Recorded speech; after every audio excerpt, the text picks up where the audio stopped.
Man, did y'all know that Trump hired and works closely with a billionaire pedophile that took underage children to Epstein Island? Meet Howard Lutnick.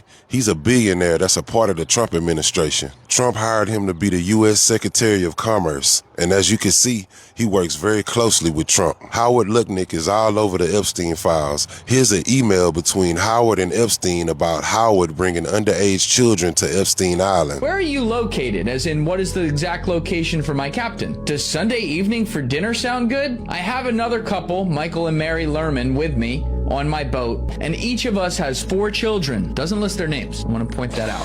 He says 2 16s, 2 14s, a 13, a 12, an 11, and a 7-year-old. I remind you, this is 4 years after Jeffrey Epstein was convicted. If you don't know, in 2008, Epstein pled guilty to soliciting a minor to prostitution. In other words, he was sex trafficking children, but since Epstein was rich and powerful, they just made Epstein register as a sex offender, and he only had to serve 13 months in jail on a work release program. But get this, the prosecutor that gave Epstein a slap on the wrist for sex trafficking was later hired by Donald Trump in his first term. His name is Alexander Acosta. That was in 2008.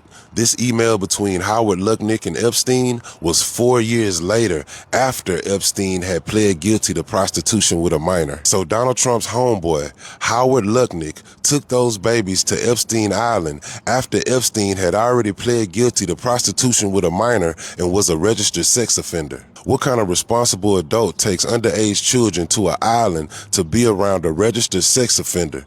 Y'all already know what they was going there to do. 7 years later, Epstein and Ghislaine Maxwell were arrested for sex trafficking. So that same billionaire that took I don't know how many children to Epstein Island worked side by side with Trump in the White House. Trump ran as a Republican and called himself a conservative to manipulate Christians to get votes. Christians for Trump. Y'all really approve Trump's behavior?